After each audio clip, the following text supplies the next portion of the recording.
자, 이제 그 1시간 얘기를 해주셨는데, 뭐 저는 오늘 제 의견을 얘기하는 사람이라기보다는 그냥 이 사회자, 모더레이터, 혹은 이제 방청객 중에 한 사람 이분을 먼저 그 오늘 계신 분들 중에 여기 들어오신 12분. 근데 어이구, 좀 질문이 자, 우리 서정일 박사님이 무지하게 길게 질문을 해주셨는데 지금 짐작에 마이크가 안 되는 위치에 있어서 그러신 거 아닌가 싶어요. 그래서 뭐 제가 대표로 읽어드릴게요. 네. 김지로 박사님이 소개해 주신 보행자 바이오 시그널 접근이나 디지털 뒤에는 생리학적 차원의 스트레스 만족감을 AI를 통해 더 자동적이고 정량적, 바로잡고 객관적으로 관리할 수 있을 거라는 효율 추구적 접근으로 보입니다. 더 많은 정보의 수집 가공을 통해 결국 더 완전한 해법에 도달할 것이라고 믿고 계신 것 같습니다만, 그 과정에서 가장 큰 난관은 무엇일까요? 시민 참여 말고 혹시 어떤 큰 기술적 걸림돌 혹은 일종의 위험 요소를 인식하고 계시는지요? 그리고 반면 안치원 교수님은 AI로부터 이러한 효율성 추구의 목적을 다소 비판적으로 보시는 것 같습니다.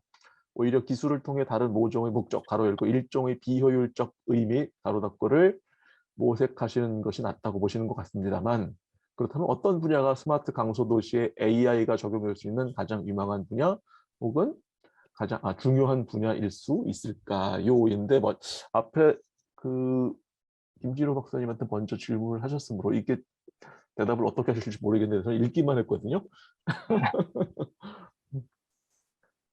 뭐 제가 먼저 네, 일단 네. 그러면 질문 감사합니다. 너무 좋은 질문이신 것 같습니다. 네, 아마도 많은 난관은 있을 겁니다. 이 테크놀로지가 이렇게 개발이 돼서 사람들에게 상용화되려면 엄청 많은 난관이 있을 것인데, 아마도 이제 이, 이 플랫폼을 좀 더 정확한 정보를 전달하는 그런 데이터 가공에도 아마 큰 난관이 있을 것 같고, 근데 이제 그것도 있지만 지금 이제 당장에 이제 이번 실험을 앞두면서 좀 하나 난관에 이제 부딪힌 게, 실은 사람들이 참여하는 것을 모티베이트 하는 것은 어떻게 할 수 있을 것 같습니다. 좀 쉬운 플랫폼을 만들고 광고를 하고 선전을 하고 이제 또 사람들이 많이 이제 이걸 사용하는 그런 문화가 생기고 이런 아이디어가 있는데, 이거를 어떻게 사람들이 쉽게 사용할 수 있도록 전달해 줄까가 좀 되게 힘든 것 같습니다. 이걸 잘 개발했다고 가정했을 때. 그래서 아까 말씀드렸듯이 뭐 AR도 생각해보고 VR도 생각하고, 혹은 뭐 이제 맵처럼 핸드폰을 켰을 때 이제 맵을 보는 느낌으로 이제 전달하면 좋을지. 그래서 이러한 전달에 대한 그런 생각과 아이디어, 이것은 이제 좀 유저빌리티랑 관련되고 뭐 이제 UX라고 좀 유저 인터페이스 이런 측면도 막 고려가 돼야 되는데, 사람들이 쉽게 쓰려면 이제 그런 것에는 아직은 좀 제가 그리고 기존 연구에서 많이 다루지 못한 것 같습니다. 왜냐하면 개발에 워낙 치중을 많이 했었기 때문에 이때까지는. 그래서 아마 그것이 좀 하나의 큰 난관이 아닐까, 저는 이렇게 생각하고 있습니다. 네. 혹시 뭐 또 다른 궁금한 데 있으면 말씀 주시면 감사하겠습니다. 네. 근데 그 지금 말씀하신 거를 바로 이으면은 네. 제 생각에 그 지금까지 보여주신 것 중에 그 사람들이 직관적으로 느끼는 것을 파악하는 건 진짜 어려운 일인 것 같은데, 네. 말씀하신 걸 통해서 제가 드는 생각은 이제 저는 이제 진짜 완전 뚜벅이인데 그 네. 서울도 여름에는 휴스턴만큼은 아니지만은 꽤 더워서 결국 이제 구글 지도나 네이버 지도를 가지고 카카오 지도를 가지고 목적지를 검색을 해서 이제 걸어가요. 근데 네. 여기서 항상 알려주는 게 이제 최단 거리를 알려주는데, 오늘 네. 말씀은 최단 거리는 그냥 양적인 지표이고 네. 그 질적인 지표가 필요하다. 가면서 더 쾌적하게 걸을 수 있는 루트의 제공 가능성. 근데 네. 제가 바로 드는 생각은 결국은 그 중간에 있는 불쾌한 쓰레기통이나 뭐 이런 것들은 이제 주관적인 평가일 수는 있으나 환경이 뜨겁다면은 결국 음영 지수, 쉐이딩 이피션, 그 네. 네. 코에피션들이 네. 네. 시간대로 달라지잖아요. 네. 그래서 내가 목적지를 찍었을 때 네. 가장 그늘길을 따라서 갈 수 있는 교활한 루트를 만들어 주실 수 있지 않을까 그런 생각이 좀 아, 들었는데. 네. 저희 지금 이제 사용자의 그런 마음의 그 바이오 시그널을 인한 그런 레이어도 하나 있고, 방금 말씀 주셨던 스트리트 레벨 쉐이딩 인덱스. 그러니까 어떤 지역을 가야 가장 내가 좀 햇볕을 피하고 그늘로서 갈 수 있는가. 이제 그런 것도, 예, 맞습니다. 진짜 좋은 아이디어고 생각 중에 있습니다. 만드는 것 자체를. 빨리 네. 만들어 주세요. 저 같은 뚜벅이한테는 되게 필요하고 중요한 건데, 여름에는 네. 굉장히 중요한 네. 변수이기 때문에 맞습니다. 네. 결국은 그 길의 양쪽 그 사이드웍 중에 어느 쪽을 선택해서 갈 것이냐를 선택을 하는데, 또 네. 신호등을 건너야 되기 때문에 네. 나름 이렇게 머리를 계속 굴리게 되는 그런 상황이어서 맞습니다. 네. 뚜벅이한테는 그래서, 예, 네. 이 재밌는 말씀입니다. 그래서 그런 거는 이제 시민들에게도 사용될 수 있고, 이제 팀 안에서 나온 아이디어는 이제 또 그런 게 있으면 너무 그늘만 지는 건 또 싫지 않습니까? 저희가 또 쉐이딩이 또 어떤 집안에서 사는 사람들 입장에서는 이제 일조권과 이런 게 좀 햇볕을 쬐고 싶은 사람도 있는데, 그런 것들에 대한 추가 정보도 물론 스트릿이지만, 그것이 그래서 정부 관계자나 또 이런 집을 알아보는 사람들한테도 쓸 수 있고, 그래서 좀 다양하게 쓸 수 있다는 점을 또 말씀드리고 싶습니다. 추가적으로. 네. 예, 감사합니다. 네, 우리 감사합니다. 안치현 선생님, 그 스마트 강소도시에 AI가 적용될 수 있는 가장 유명한 분야? 음. 뭐 사실 이제 제가 비판적으로 봤던 부분은 그 AI 자체가 아니라 AI를 이용해서 도시를 운영하고 관리하는 것, 그런 스케일로 AI를 적용하는 것이 좀 위험 혹은 뭐 어려운 점들이 굉장히 이미 많이 이렇게 드러나고 있다, 뭐 이런 이야기였고요.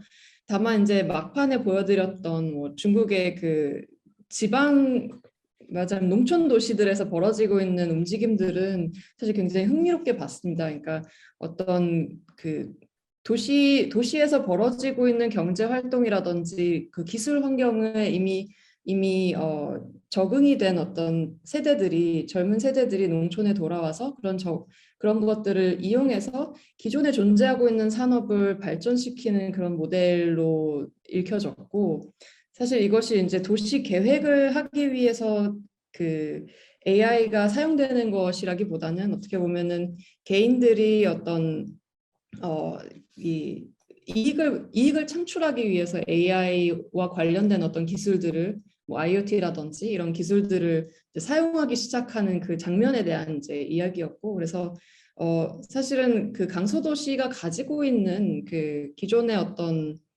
산업적인 맥락이라든지 뭐 기존에 가지고 있는 자산이 있을 거라고 생각을 합니다. 그래서 그 자산에 맞는 어떤 분야를 찝어서 말씀드리기엔 어렵지만, 그 자산을 발전시킬 수 있는 방향으로 AI를 충분히 개개인들이 활용할 수 있지 않을까. 그러니까 그것이 꼭 도시를 계획하고 도시의 시스템을 만드는 그 레벨에서 이루어져야만 하는 일은 아니지 않나. 뭐 이런 취지로 말씀을 드렸던 겁니다.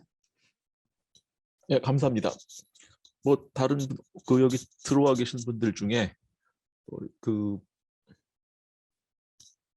문자가 아니고 실제로 그 직접 질문을 하실 분 있으면은 질문을 해주시는데, 한국에선 또 이렇게 있으면 조용한 또 미덕이 있으므로 제가 질문은 아니고요, 그 같이 의견을 나누는 정도의 수준으로 생각을 하고, 어,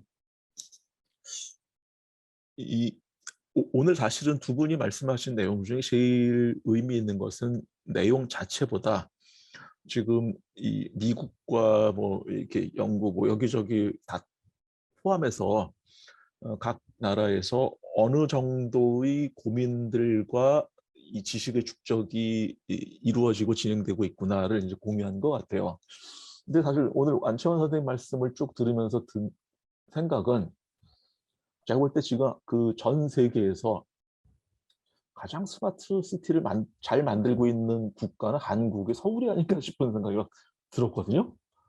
한국에서는 이제 그 버스 기다리려고 하면은 몇 분 있으면 오는데, 그 버스가 혼합 이게 얼마나 복잡한지 여유 있는지도 다 알려주고, 그리고 미국은 이제 지금 여전히 DMV에 가가지고 교통 이거 뭐 하나 뽑으려면 석 달 걸리는데, 한국은 가서 2시간 있다가 나올 때는 이미 손에 들고 있고, 이게 결국 스마트폰으로 들어가 있는 상황인데다가 이 집에서 그 프린터를 가지고 무슨 주민등록 등본에다가 뭔가를 다 띄고 심지어 학교에서 졸업증명서도 그 자리에 다 띄는 사회가 됐으니까 제 심작에는 한국이 제일 앞서 있는 사회가 아닌가 싶은데 그 이 와중에서 제가 그 갑자기 그 되게 당황스러운 상황을 하나 목도를 했는데 며칠 전에 이제 사우디의 프린스인 MBS 무하마드 빈 살만이 길이 110마일짜리 길다란 신도시를 하나 만들겠다 해가지고 온갖 꿈을 다 하게 던져놓고 홈페이지도 만들었더라고요. 가서 보면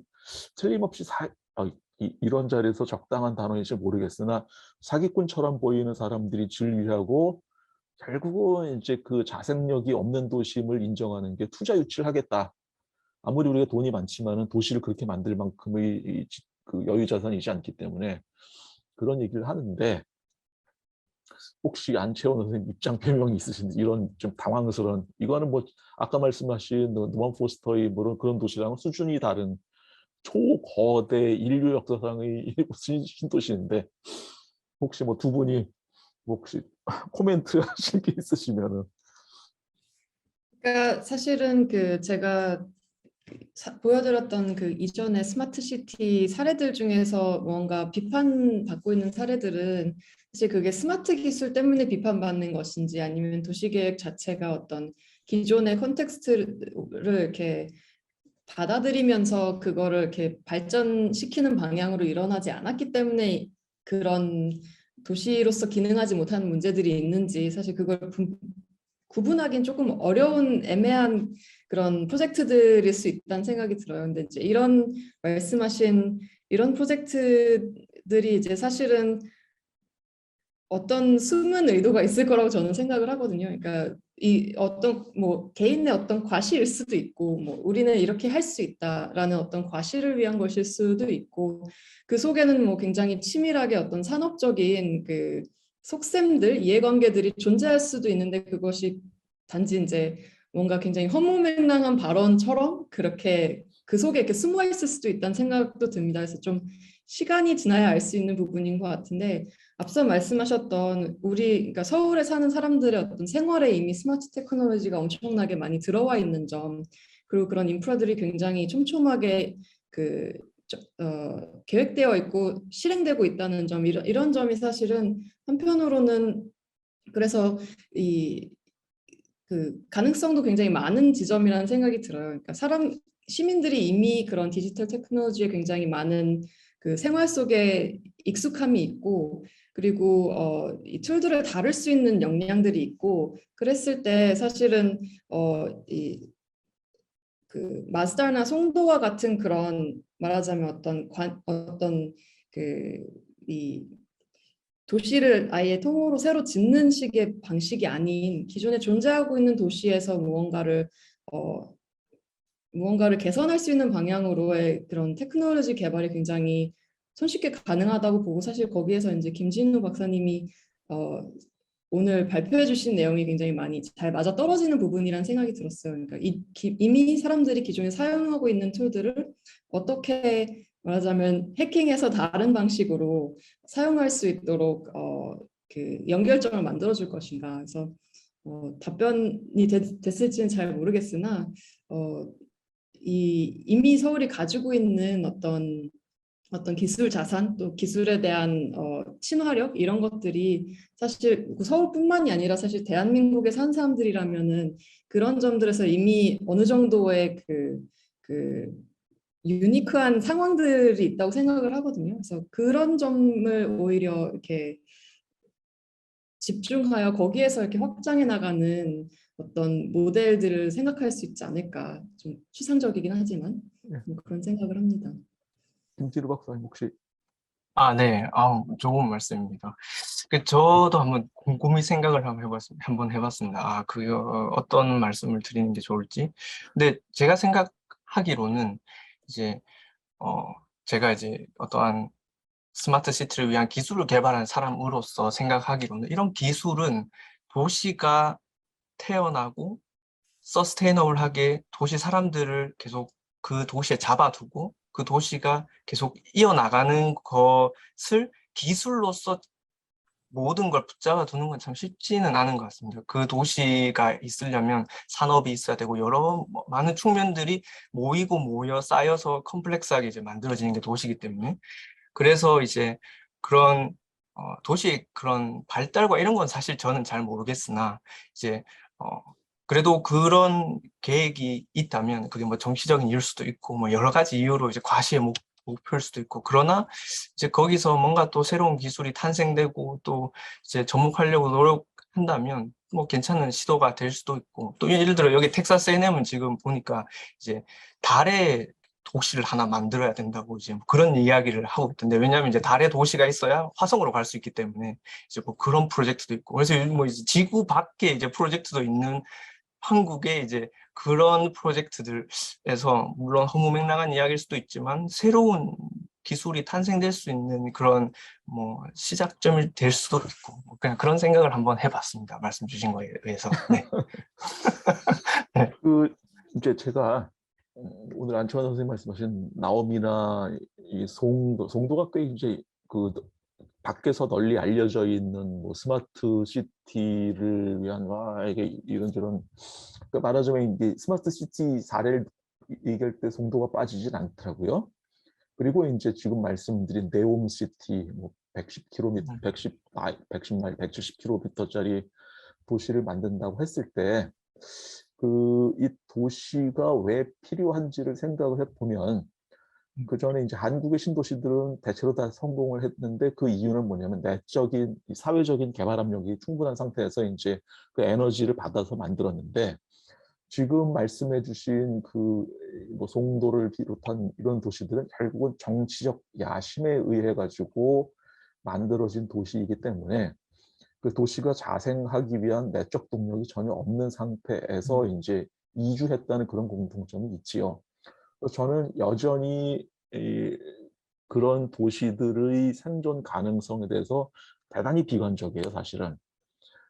저는 송도도 이제 가서 볼 때마다 느끼는 게 뭐 이따위 도시가 다 있어라는 생각을 하는데 결국은 자신들이 몇 퍼센트의 에너지를 줄였다고 얘기는 하지만 실제로는 자동차를 타고 다니지 않으면 생존이 불가능한 미국식 도시, 거의 휴스턴 같은 그런 도시를 만들어 놨는데 제가 볼 때는 이거는 지표상으로 이 지속 가능하다고 말을 하고 이 무슨 에너지를 얼마를 줄였다고 이야기를 하지만 실제로는 그것은 데이터의 혼선 혹은 데이터의 그 교란에 의한 가면이라고 생각을 하는 그런 의심이 있긴 있어요. 그리고 이 사실은 이제 미국에 살고 계신 분한테 혹은 미국에서 공부하신 분한테 이런 말씀드리는 게 불편하긴 한데 결국 이제 한국에서 받아온 도시들이 결국은 미국의 도시들이고 결국 일기 신도시부터 만들어진 모습들은 전부 다 미국식 도시이기 때문에 분당이고 일산이고 자동차를 전제하지 않으면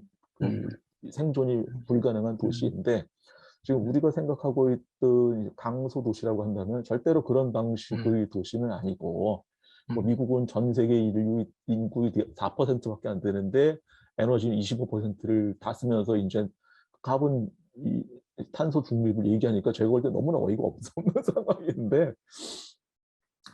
뭐 좀 답답하긴 한 상황입니다. 그리고 이제 한국의 수많은 도시에 관계된 정치적인 야심을 가진 사람들이 여전히 이제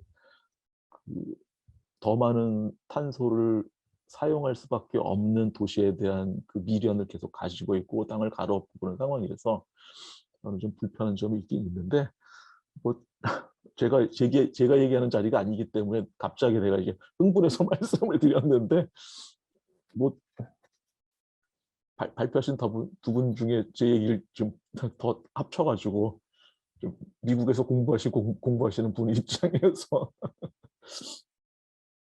아니, 제가 볼 때는 싱가포르는 이제 말하자면은 컴팩트 시티 상당히 유사하게 이제 접근해 있는 도시이기 때문에 미국에서 공부하던 보스턴 정도면은 이제 조금 고전적인 도시래 가지고 피해가 적을 텐데 제가 볼 때 휴스턴 같으면은 거의 LA처럼 굉장히 인류가 만들어내기 곤란한 만들어내면 곤란했던 그런 도시가 아니었을까 생각을 하는데 안철 선생님 미국 도시하고 싱가포르하고 살아보시니까 무슨 차이가 있는 것 같아요? 네. 저는 사실 근데 보스턴 그 강 건너 케임브리지에 살았어가지고 거기는 이제 살면서 사실 차를 살 필요가 없었어요. 대중교통 이용하면 되고 뭐 자전거 타면 되고 그렇게 해서 보행하면서 생활하기에 큰 어려움이 없는 도시였고, 근데 이제 거기에 있다가 싱가포르에 오는 게 사실 조금, 물론 서울에서 지내다가 직접, 그러니까 바로 온 거긴 하지만 어떤 컬처 쇼크들이 있는 부분들이 있습니다. 그래서, 뭐 가장 사실 데이터 환경과는 크게 상관이 없는 얘기일 수도 있지만 뭔가 이 도시의 그 녹지 환경에 대해서 좀 많이 충격받은 부분이 있었고 처음에 이사 오면서 그리고 확실히 어떤 데이터가 이렇게 일상생활에서 쓰이는 방식이 서울에서 경험했던 것보다는 조금 뭐랄까 좀 불편한 점들이 가끔 느껴지긴 하는데요. 그러니까 말씀하신 대중교통 앱 같은 것들이 이렇게 아주 정확하지는 않은 뭐 그래서 여러 가지 앱을 섞어서 쓰는 게 제일 정확해지는 그런 상황들도 존재를 하는데 이제 사실 그것은 미국에서는 좀 오히려 더 그 상상하기 좀 어려운 상황들이었죠. 근데 제 생각에 그 이유는 아마 이제 미국은 도시 계획을 굉장히 많은 부분 도시가 그 도시 계획을 이렇게 할 수 있는 어떤 자금력이라든지 뭐 그런 그 추진할 수 있는 그 룸이 별로 없어서 이렇게 프라이빗 섹터에 되게 많이 의존해서 도시 개발이 이루어지는 점들이 있는데 이제 싱가포르는 그와 아주 반대로 도시가 모든 개발을 하는 그런 이제 구조이잖아요. 한국은 어떻게 보면 그 사이 어딘가에 있는 것 같고 그래서 그런 도시 개발 구조를 놓고 보면은 또 이 기술을 더 빨리 이렇게 흡수해서 뭔가 해보려고 하는 노력들이 또 관에서 좀 더 많이 주도되는 인상을 이제 한국이나 싱가포르에서 좀 더 많이 받았던 것 같습니다. 그 김진우 박사님, 요건 테크놀로지랑 관계없이 텍사스의 원주민 입장에서 좀 도시를 봤을 네, 때 저는 맞습니다. 잘, 네. 말씀 주십시오. 저는 잘 이해가 안 되는 도시들이라 가지고 저도 처음에 이제 미국 와서 자동차를 살 생각이 없었는데 이틀 만에 샀습니다. 여기는 자동차가 없으면 생존할 수 없는구나.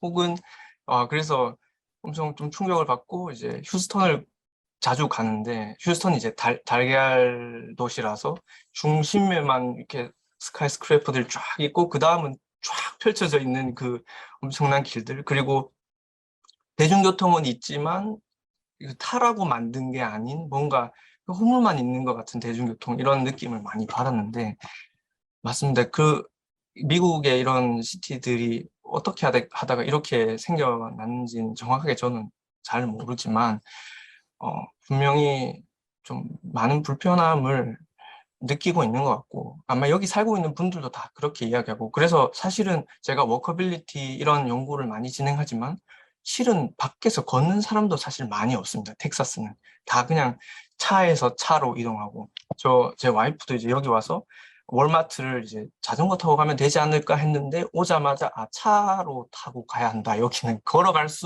아예 걸어갈 수 없게 만든 도시가 되어 있습니다.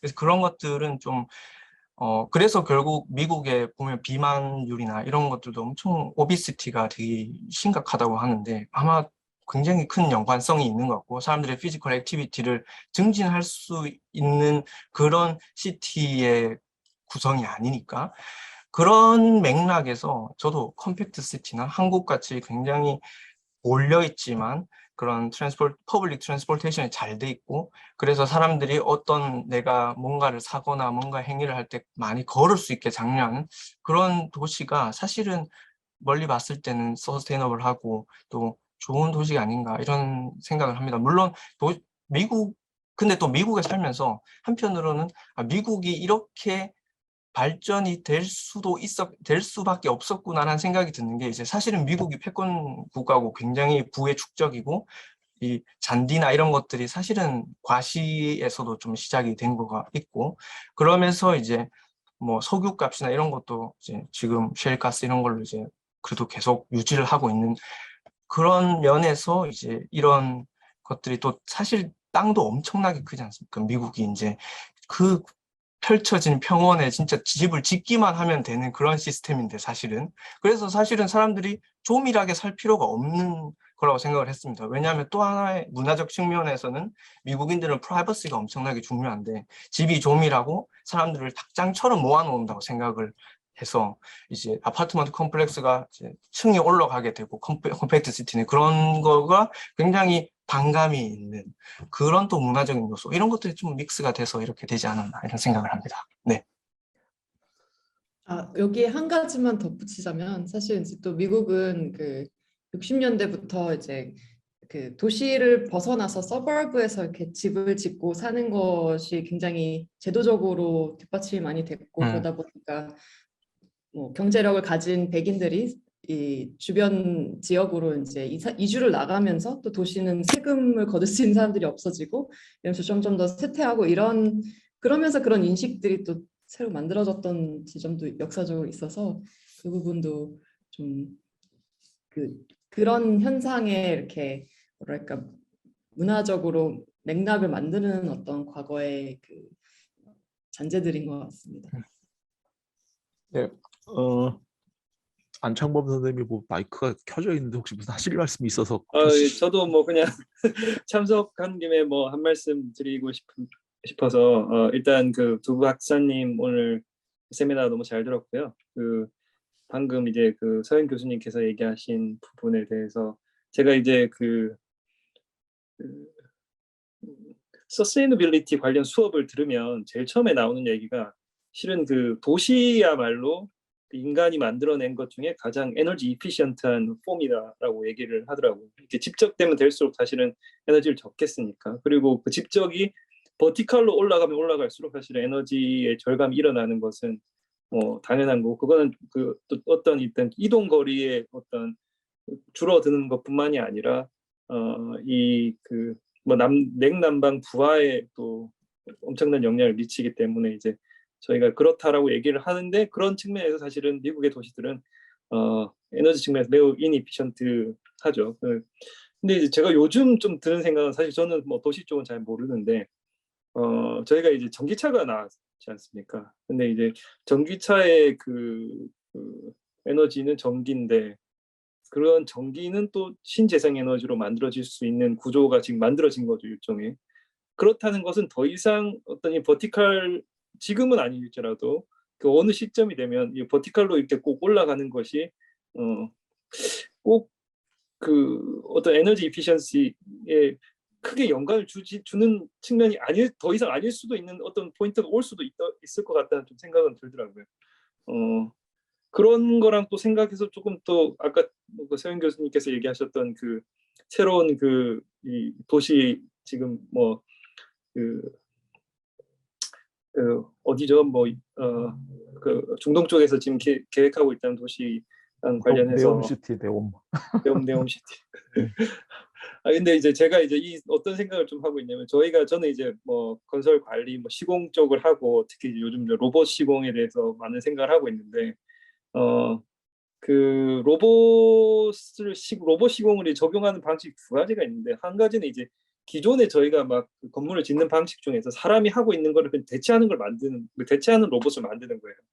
사실 근데 그런 거를 하면 그 어떤 특정 작업을 대체할 수는 있지만, 결론적으로는 이 전체 이 건설 작업에서 사람을 절대 배제할 수 없는 구조가 되죠.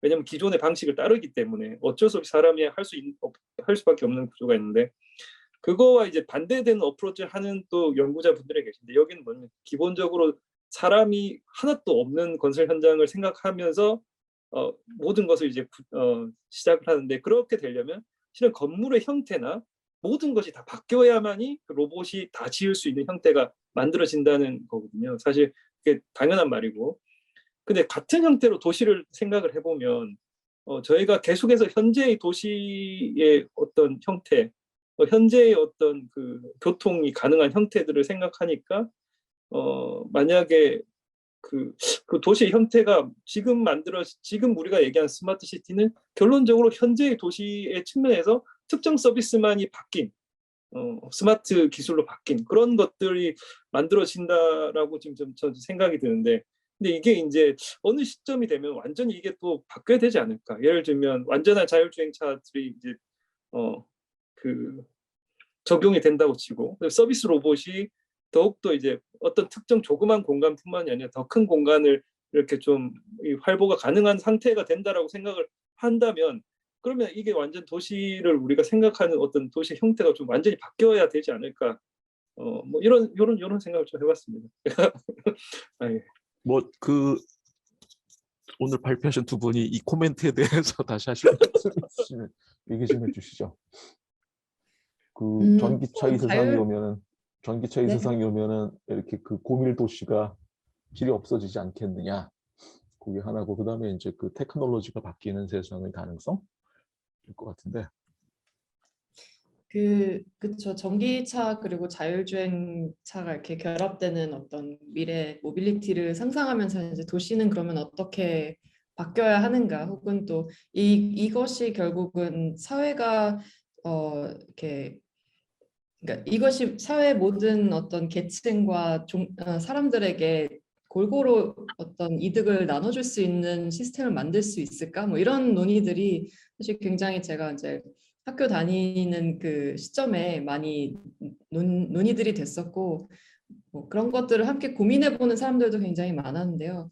사실은 아직 논의 자체가 뭐 어떤 새로운 도시의 형태라든지 새로운 어떤 물리적 공간을 상상하는 데까지는 가지 않은 것 같고, 기존의 차량들이 뭐 차지하고 있던 공간들이 어떻게 새롭게 이용될 수 있을까 정도의 이제 논의가 있었던 것 같습니다. 그리고 사실은 한 가지의 어떤 장점, 뭐몇 가지의 장점들이 있지만 또 생각하지 못한 어떤 다른 단점들 혹은 다른 어떤 새로운 차별의 상황들도 많이 생겨나는 것들이 예측을 하는 분들이 계셨거든요. 그래서 그런 점들 생각해보면 뭐 예를 들어서 이제 그렇다면은 뭐 주차장이 필요 없지 않냐, 뭐 이런 얘기들을 이제 하면서, 그러면 차들은 계속해서 공회전을 하면서 사람을 픽업하고 뭐 어디에 드랍업 해주고 이럴 수 있지 않냐, 뭐 이런 이제 시나리오들을 같이 이제 브레인스토밍 하다 보면은 또 그렇게 한다고 했을 때 뭐 결국은 그렇게 해서 얻어지는 이득과 또 그렇게 해서 새롭게 만들어지는 어떤 문제적 상황들을 놓고 봤을 때 어떤 방향으로 가는 게 옳은가, 이렇게 조금 다 계속 미래를 이렇게 좀 프로젝트하면서 대화들이 이렇게 돌고 돌았던 것 같아요. 근데 글쎄요, 이렇게 공간을 로봇 시공이라든지 어떤 자율주행 기술에 적합한 공간은 인간이 익숙한 공간이 아닐 수 있다. 이거는 흥미로운 발상인 것 같고, 그걸 선택해야 하는가는 또 조금 의견이 갈릴 수 있는 부분일 것 같다는 생각이 저는 들어요. 그러니까 새로운 기술 받아들이는 거는 좋지만 또 지금껏 인간이 만들어 놓은 환경이 계속해서 유지되고 뭐 그 속에서 어떤 편안함을 찾는 부분도 분명히 있지 않을까. 그 부분들이 어떻게 만날 수 있는가는 사실 이제 제 입장에서는 수많은 사회적 합의와 대화와 어떤 그런 공론화의 장에서 이런 뭐랄까 그런 조정이 가능한 게 아닌가라고 생각을 합니다. 김시루 박사님도 뭐 하실 말씀 있으실 것 같아요. 네. 안창범 교수님 뭐 좋은 코멘트 감사합니다. 저도 미국에 살면서 이 도시 플래너들의 생각을 완전히 조금 바꿔야 될 수도 있는 기술 두 가지를 직접 눈으로 본 게 있습니다. 하나는 지난주에 이제 아마존에서 여기 텍사스에 있는 칼리 스테이션에 와서 이제 무인 드론 택배 서비스를 여기에 이용하겠다. 그래서 이제 주민들한테 이제 쇼케이스도 하고 이런 테크놀로지를 선보이는. 그래서 이걸 보면서 테크놀로지는 참 이게 내가 하고 싶다고 해서 하고 싶어서 하기 싫어서 안 하는 게 아닌 발전을 거듭해서 나의 일상에 이렇게 훅 다가와 버리는구나 하면서 이제 그런 기술을 하나 눈앞에서 봤고, 지난주에 또 한 학기 전에 제가 유니버시티 오브 휴스턴에 갈 일이 갔는데 이미 거기는 음식을 로봇이 다 배달하고 있었습니다. 길에 자꾸 작은 자동차들이 이렇게 저의 보행을 방해하길래 이게 뭔가 찾아봤더니 유업 휴스턴에서는 이미 그런 자동차 로봇이 이제 주문만 하면 어디든 그게 도달을 해서 캠퍼스 안에서 이제 했고, 저는 생각이 이렇게 만약에 로봇이 배달을 하는 시스템이 되면 우리 페데스트리안 로드도 좀 바뀌어야 되겠구나. 이 인간과 로봇이 함께 걷기에는 또 길이 너무 좁고 불편하고 위험할 수 있겠는데 이건 또 다른 계획의 변경이 될 수도 있겠구나. 이 테크놀로지가 우리에게 받아들여지면 이런 생각을 하면서 이제 우리가 만약에 뉴 스마트 시티를 구상을 한다면 앞으로 어떤 테크놀로지가 결국 우리에게 다가올 수밖에 없는지를 좀 잘 예측하고 그것을 미리 준비할 수 있는 사람이라면 조금 더 나은 전략을 미리 좀 고민할 수 있지 않을까 이런 생각은 좀 했었습니다. 네, 이상합니다. 네. 그 아까 이제 안창권 선생님 처음 말씀하신 전기차 시대가 오면은 우리가 컴팩트 시대에 사는 게 그 도전을 받을 것이다라고 말씀하시긴 하셨지만 사실 전기차는 전기로 움직일 수는 있어요. 근데 제 생각에 전기는 허공에서 자동차가 허공에서 떨어지는 게 아니고 결국은 철강을 조립하고 카본 파이버를 조립하고 알루미늄을 조립해서 만들어지는데 철강을 만드는데 엄청나게 많은 탄소가 나오고 그리고 알루미늄도 이제 결국 전기 분해로 해서 만들면은 엄청난 전기가 결국 소모가 되기 때문에 제 생각에는 자동차라고 하는 물건의 존재 자체는 그것이 운영할 때 전기가 덜 들고 그 전기가 무슨 바람이나 태양에서부터 나올 수 있다 하더라도 그게 만들어지는 과정에서 엄청나게 탄소를 잡아먹기 때문에 그 전기 자동차 자체가 도시의 구조를 컴팩트 시티에서 플랫 시티로 바꿀 수는 없을 것 같다는 게 제 생각입니다.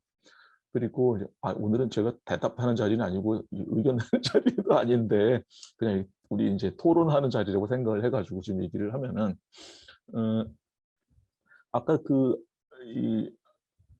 안채원 선생님 말씀 쭉 하시는 얘기 중에 이제 제가 지속적으로 들었던 생각은 뭐냐면 이제 테크놀로지와 사이언스의 차이인데 오늘 김진우 박사님이 보여주셨던 논문의 내용은 대체로 사이언스예요. 가치 중립적일 수 있는 거죠. 사이언스는 가치 중립적일 수 있어요. 하지만 제 생각에 테크놀로지는 가치 중립적이가 무지하게 어려운 게 결국은 이 테크놀로지를 사용하는 목적은 인간이 사회적으로 지속 가능한 다음 세대의 기반을 만들어주기 위한 도구다라는 저는 절대 신념이 있습니다. 오늘 김진우 박사님 텍사스에 갔더니 지금도 그 로봇들이 돌아다니면서 배달을 한다는 이유는 내가 자동차를 타고서 그 목적지에 가는 것보다 그 로봇이 훨씬 더 탄소 양을 줄여주기 때문에 그 테크놀로지가 채택됐을 거예요.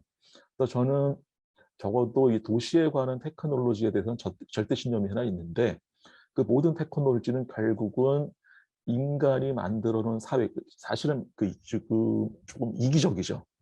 모든 것들을 전부 다 인간 중심으로 생각하기 때문인데 어쩔 수가 없어요. 환경을 우리가 생각한다는 것도 결국은 인간들이 생존하기 위해서 환경을 생각하는 거래가지고 제 생각에는 결국 모든 테크놀로지의 가치 판단 기준은 우리가 이 지구상에서 살면서 얼마나 더 합리적이고 그 공생의 관계를 이루어가면서 이 사회에서 다음 세대에 그 안전하고 지속 가능한 도시를 계속 만들어 주느냐이고 전제는 하나죠. 우리들이 제일 좋은 건 우리들이 다 사라지는 건데 마음대로 안 되잖아요. 이게 그냥 사라질 수 없고 태어났는데 어떻게 해. 그러면 결국은 이 도시에다가 부담을 제일 덜 주고 건축쟁이가 이런 얘기하니까 되게 웃기긴 한데 건축쟁이는 일단 화석연료를 만드는 직업이고 콘크리트, 철강을 쓰는 작업이긴 하지만 그럼에도 불구하고 어떻게 하면 조금 더 합리적이고 그 자연에 대한 부담이 적은 방식으로 그 조립을 해서 만드는 것인데 제 생각에는 그 과정의 테크놀로지, 오늘 말씀하신 정보통신 테크놀로지부터 시작해가지고 AI가 크게 개입하지 않을까 싶은 그런 좀 낙관적인 미래 전망이 있긴 있습니다. 그리고 그게 사실은 이제 18세기 후반부터 이 근대 사회를 엮어온 가장 중요한 이 동력이었다는 그런 신념이 있긴 있고요. 오늘 말을 너무 많이 했네, 이게 진행자가. 그 시간이 얼추 돼서 우리 오늘 발제하신 두 분께서 이제 마지막 코멘트 한마디씩 해주시고 오늘은 정리를 했으면 합니다. 자, 한마디씩 해주세요. 그래서 뭔가 안채원 선생님. 제가 먼저 하겠습니다. 네, 오늘 이 자리에 초대해 주셔서 감사하고 사실 이제 저 개인적으로도 여러 가지 좀 테크놀로지와 도시 역사에 대한 저의 뭐 생각들을 좀 정리할 수 있는 좋은 시간이었고 또 질문들 나왔던 대화의 내용들이 또 다시 이제 이런 특히 뭐 강소도시의 미래라든지 혹은 또 좀 더 크게는 이제 도시의 지속 가능성에 대해서 좀 더 고민할 수 있는 좋은 시간이었습니다. 그리고 김진우 박사님 그 연구에 대해서도 좀 배우게 되어서 굉장히 뜻깊은 시간이었던 것 같고요. 예, 좋은 시간 마련해 주셔서 감사합니다. 김진우 박사님. 네, 정말 좋은 자리였던 것 같습니다. 저도 일단 배울 수 있는 기회가 많았고, 평소에 이제 기술 개발 이런 연구에 몰두를 많이 하고 있었는데, 물론 도시를 연구하시는 분들과 콜라보를 할 기회는 계속, 지금도 현재도 콜라보를 하고 있지만, 좀 더 이제 도시적 측면에서 저의 연구를 정말 다시 한번 계속 곱씹어보는 그 과정이 너무나 좋았고, 또 안청 교수님께서 오늘 발표해 주신 것도 너무 재밌고, 정말 푹 빠져서 봤던 것 같습니다. 이 여러 가지의 도시를 짚어주는 것. 그리고 특히 강소도시, 왜 이렇게 늦게 봤나 모르겠지만 되게 좋은 것 같습니다. 이 강소도시를 만들려고 하는 노력 자체, 그 홈페이지와 이전에 공모전도 많이 봤었는데 정말 많은 분들이 참여해서 좀 유의미하고 좀 좋은 아이디어, 인간을 위한, 도시를 위한 그런 좀 것들이 계속 많이 나왔으면 좋겠습니다. 다시 한번 서영 교수님 감사합니다. 네, 감사합니다. 사실 우리 세미나와 함께 계속 같이 진행하는 거는 이제 아이디어 공모전인데 그 질문이 나왔었어요. 이 아이디어 공모전에는 뭐 서울대학교 구성원만 참여할 수 있느냐라고 질문이 왔었는데 절대 그런 거 아니고, 다만 이제 학생 아이디어 공모전이 아니기 때문에 적어도 석사 정도 수준의 연구 능력을 갖춘 분들이 지원하면 좋겠다라는 그런 생각을 하고 있습니다. 오늘 2차 세미나는 여기서 마치고요. 다음 3차 세미나는 9월 5일 오후 2시에 주제는 조금 이제 다시 이제 지금 그 시골로 돌아가가지고 귀농과 지역 기반 농업의 미래, 여기도 결국은 이제 오늘 얘기한 것처럼 사실은 이제 미래가 얘기가 되면 테크놀로지가 빠질 수 없을 텐데, 요거는 이제 현실적으로 현장에서 뛰는 분들이 말씀을 듣는 자리인 것 같습니다. 그래서 모하농의 이지연 대표님하고 전태병 만나 CEA의 전태병 대표님이 같이 이제 얘기를 풀어주시도록 하겠습니다. 오늘 2시간 반 동안 같이 지식 지혜를 나눠주신 두 분, 안치현 선생님, 김진우 박사님 감사드리고요. 우리는 다음 자리에서 또 뵙도록 하겠습니다. 감사합니다. 마치도록 하겠습니다. 수고하셨습니다.